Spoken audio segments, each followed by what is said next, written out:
আজকে সকাল সকাল হসপিটাল থেকে ফোন করলো যে বিড়ালটা ওখানে পালিয়ে গেছিলো, সে ওখানে খুব চিৎকার চেঁচামেচি করছে। তো ওরা প্ল্যান করলো যে ওরা খাবারের সাথে ডাক্তারের কাছ দিয়ে লিখিয়ে ঘুমের মেডিসিন ওরা দেবে। তো এই জন্য মাছ সিদ্ধ করে নিয়েছি, এই সিদ্ধ করে ওই মাছের সাথে হয়তো ওষুধটা মিলিয়ে দিয়ে দেখা যাক আজকে ওকে ধরা যায় কিনা। এই দুটো খাঁচায় দুজন যেত, আজকে দেখো একজন তো চলে গেছে, একজনই যাচ্ছে। তাও ফাঁকা খাঁচাটা নিয়ে যাচ্ছি, কারণ ওই বাচ্চাটার খাঁচা যদি ওর মাকে আজকে ধরা যায় তাহলে এই খাঁচাটায় নিয়ে আসবো।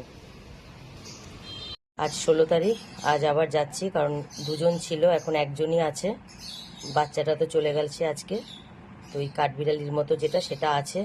তো ওদের দেখো মেডিসিনগুলো বরফের ওপরে করেই নিয়ে যাচ্ছি। ওরা বললো বরফের ওপরে করে যাতায়াত করলে অনেকটা তো সময় হসপিটালে লাগে, এই জন্য বরফের ওপরেই নিয়ে যাচ্ছি। তো বরফের ওপরে করে নিয়ে গেলে নাকি বেশি সময় মানে ওষুধগুলো ভালো থাকবে।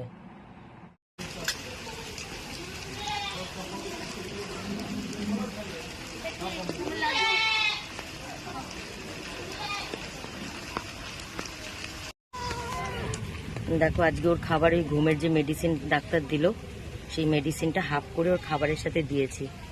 তো খেয়ে নিয়েছে, মাছ সিদ্ধর সাথে খেয়ে নিয়েছে।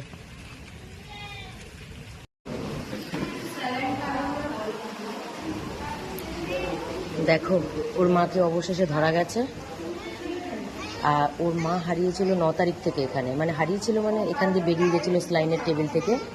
তো সেই 9 তারিখ থেকে একদিনও বাদ দিনই ওকে ধরার চেষ্টা চালাতে, প্রত্যেক দিন জল খাবার ভাত মাছ ওর জন্য আনি, কিন্তু ধরা যায় না। এই দেখো আজকে ডাক্তার একটা ঘুমের মেডিসিন দিয়েছে, তো সেই মেডিসিনটা হাফ মাছ সিদ্ধর সাথে মিশিয়ে ওকে খাইয়ে দিয়েছিলাম। তো তারপরেও দেখলাম নিজে থেকে আমার কাছে কাল থেকেই আসছিল। তো আজকে একদম আমার কাছে চলে এসছে। তো কিছুক্ষণ মাথায় গায়ে